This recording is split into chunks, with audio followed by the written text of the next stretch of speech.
So hello welcome back to अपनी academy guys. कैसे हो आप लोग? I hope you all are well. So जितने भी हमारे जेई मेंस 2023 के एस्पिरेंट्स हैं, आज आपकी एग्जामिनेशन कंक्लूड हो गई है फाइनली। और आज हम बात कर रहे होंगे इस वीडियो में डिटेल में कि कितनी परसेंटाइल आपको चाहिए होगी, क्वालिफाइंग परसेंटाइल, और आपकी परसेंटाइल कितने मार्क्स पे, मतलब मार्क्स वर्सेस परसेंटाइल के ऊपर बात करेंगे। रफ आइडिया कि हर एक शिफ्ट का अगर मैं कंबाइन करके बताऊं कि एक रफ आइडिया कितना मार्क्स पे कितना परसेंटाइल बनेगा, उसके ऊपर बात करेंगे। यहाँ पे हम टॉप 7 परसेंटाइल 93 टू 99 परसेंटाइल के ऊपर बात कर रहे होंगे और डिटेल में एक्सप्लेन करेंगे। उससे पहले आज जो 15 अप्रैल को फर्स्ट शिफ्ट में जो पेपर रही है उसके ऊपर बात करते हैं कि फर्स्ट शिफ्ट में कैसा पेपर रहा, शिफ्ट 1 में, उसके ऊपर डिस्कस करेंगे। उसके बाद हम डिटेल में कट ऑफ के ऊपर जाएंगे कि कट ऑफ कैसा रहा है, दोनों आज की शिफ्ट में कैसा रहा है कट ऑफ, और पूरे ओवरऑल जो हमारे 6 से लेके 15 तक में एग्जामिनेशन हुई है उसमें कैसा कट ऑफ रहा है, उसके ऊपर हम डिटेल में डिस्कस कर रहे होंगे। So make sure hit the subscribe button, ताकि आपको जो भी अपडेट हो related to your JEE mains examination, आप जब तक एक बेहतरीन कॉलेज में नहीं पहुंच जाते, अपनी एकेडमी आपके साथ खड़ी रहेगी। सो make sure hit the subscribe button, और आई होप आप सबका परसेंटाइल एक बेहतरीन परसेंटाइल है। So let's start this video. तो सबसे पहले अगर मैं आज की शिफ्ट की बात करूं ना, तो फिजिक्स एज एक्सपेक्टेड जैसा आ रहा था वैसा ही आ रहा है। यहाँ पे फॉर्मूला बेस्ड क्वेश्चन ही आ रहे हैं, अभी भी कुछ ज्यादा चेंजेस देखने को नहीं मिले हैं। यहाँ पे जो जितने भी हमने बच्चों से बात किया उन्होंने बताया कि 14 से 15 क्वेश्चंस ऐसे थे जो फॉर्मूला बेस्ड क्वेश्चंस थे और थोड़े से दिमाग लगाने पे क्वेश्चंस बन जा रहे थे, मतलब कॉन्सेप्ट ज्यादा हैवी नहीं था, बट यहाँ पे क्वेश्चंस अच्छे से बन जा रहे थे बच्चों से। उसके बाद ये हमारी फिजिक्स का सेक्शन था। फिजिक्स में हमारे पास जो क्वेश्चंस आए थे, कम्युनिकेशन सिस्टम, करंट, इलेक्ट्रिसिटी, इलेक्ट्रोस्टैट से क्वेश्चंस देखने को मिले थे। और यहां से अच्छे वेटेज में क्वेश्चन, फिर मॉडर्न फिजिक्स का अच्छा वेटेज था, मॉडर्न फिजिक्स से 3 क्वेश्चन देखने को मिले हैं। तो ये हमारा वेटेज जैसा अभी तक सारे शिफ्ट में है वैसा ही शिफ्ट में देखने को मिला है। उसके बाद मैं अगर केमिस्ट्री सेक्शन पे जाऊं तो केमिस्ट्री भी हमारा एनसीईआरटी बेस्ड ही रही है। तो आज की शिफ्ट में ज्यादा कुछ चेंजेस नहीं देखने को मिली। हाँ, मैथमेटिक्स सेक्शन ने बच्चों को थोड़ा सा परेशान किया, मैथ में बच्चे थोड़े से परेशान हुए। यहाँ पे फॉर्मूला पुटिंग नहीं थी, यहाँ पे थोड़ा सा पेपर लेंदी था। यहाँ पे बच्चों ने बताया कि पेपर थोड़ा लेंदी था, कैलकुलेटिव था, लेवल मॉडरेट लेवल का था, लेकिन लेंदी होने के कारण, कैलकुलेटिव होने के कारण ज्यादा वो सॉल्व नहीं कर पाए क्वेश्चंस को। तो आई होप ये चीज समझ में आ गई होगी। टॉपिक्स वही हैं, अलजेब्रा से डिटर्मिनेंट मैट्रिक्स, 3D फैक्टर, वही सारे टॉपिक से क्वेश्चंस आ रहे हैं, लेकिन थोड़ा सा यहाँ पे मैथमेटिक्स ने एक गेम प्ले हुआ। उसके बाद अगर मैं बात करूं कि कट ऑफ के ऊपर, तो सबसे इंपॉर्टेंट चीज है अब आपके पास कट ऑफ, क्योंकि आप जो भी बच्चे हैं जेईई एडवांस के लिए प्रिपेयर करना स्टार्ट कर चुके हैं। तो 6, 7, 8, 9, सॉरी 6 से लेकर 15 तक आपको 12th को एक ही शिफ्ट में हुई है पेपर, जो हमारे जेई मेंस वाले बच्चों के लिए बीआर की हुई थी सेकंड शिफ्ट में, और 15th को एक पेपर हुई है। तो इन सारे चीज को लेके हम डिटेल में डिस्कस करेंगे कि किस तरीके से पेपर और कट ऑफ कैसा रहा है।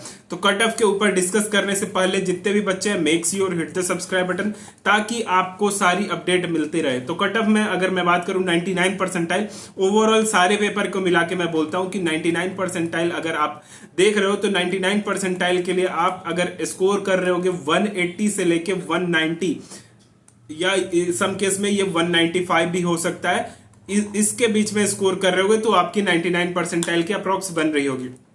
उसके बाद अगर मैं बात करूं 98 परसेंटाइल के ऊपर, 98 परसेंटाइल कितने पे बच्चों का बन रहा होगा, तो 98 परसेंटाइल आपका 160 से लेकर के 165 के बीच में, या सम केस में 170 तक जा सकता है। इसके बीच में स्कोर कर रहे हो तो आपका ये यहाँ पे 98 परसेंटाइल बन सकता है। और इस परसेंटाइल ये मोर एक्सपेक्टेड है, यहाँ पे एक्यूरेटली तो नहीं हो सकता लेकिन मोर एक्सपेक्टेड है। उसके बाद अगर मैं बात करूं 97 परसेंटाइल कितने पे आ रही होगी, तो 97 परसेंटाइल के लिए आपके पास जो 97 परसेंटाइल 145 से लेकर के 150, और इन सम केस 155 और 160 के अप्रॉक्स भी जा सकती है।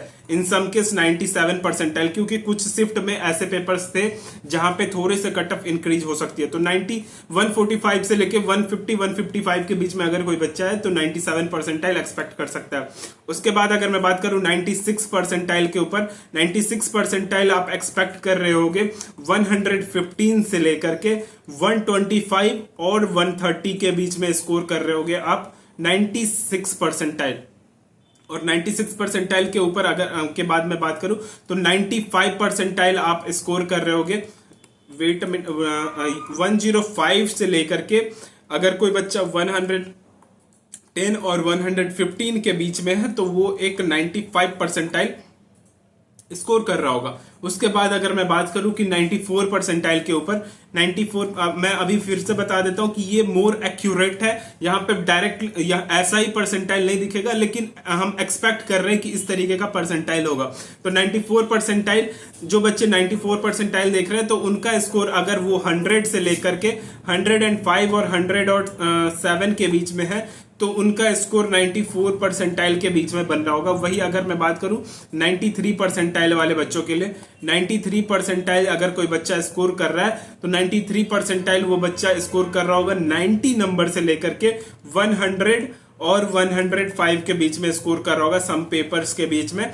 तो उसका 93 परसेंटाइल के बीच में स्कोर हो रहा होगा। तो ये हमारी एक्सपेक्टेड है। और अगर मैं 90 परसेंटाइल की बात करूं कि कोई बच्चा 90 परसेंटाइल कितने पे स्कोर कर रहा होगा, तो आप देख सकते हो 90 परसेंटाइल के लिए आप सम अराउंड 75 टू 80 के बीच में स्कोर कर रहे हो और सम पेपर में 85, तो 90 परसेंटाइल के बीच में आप आ जाओगे। 90 परसेंटाइल यहाँ पे कम भी हो सकता है, यहाँ पे आप 65 भी स्कोर कर रहे होगे तो इसमें आ सकते हो 90 परसेंटाइल के अंदर। तो ये थी हमारे some around expected cut off. Detail cut off के साथ हम कल आएंगे, जिसमें हम हर एक शिफ्ट में कैसा कट ऑफ जाएगा, एक्सपेक्टेड कट ऑफ, वो उसको आपको हम डिटेल में समझाने की कोशिश करेंगे। सो आई होप ये चीज आपको समझ में आ गई होगी। डिटेल में हम कल फिर मिलते हैं एक न्यू वीडियो के साथ, जहां पे हम डिस्कस कर रहे होंगे हर शिफ्ट के बारे में और जेई एडवांस के लिए किस तरीके से प्रिपेयर करें आखिरी के जो टाइम्स है, और जो बच्चे ने जेई मेंस और जेई एडवांस के लिए प्रिपेयर करना है उसके लिए क्या ट्रिक और टिप्स रहना चाहिए ये आखिरी के दिनों में, उसके ऊपर डिस्कस करेंगे। और मैंने किस तरीके से अपने टाइम में जेई एडवांस का प्रिपेयर किया था वो भी आपको एक टिप्स दूंगा कि किस तरीके से ये आखिरी के दिनों को यूटिलाइज करते हैं, वो सारी चीज आपको बताई जाएगी। सो make sure hit the subscribe button. फिर मिलते हैं जल्दी नेक्स्ट वीडियो में, तब तक के लिए bye bye guys, take care, जय हिंद।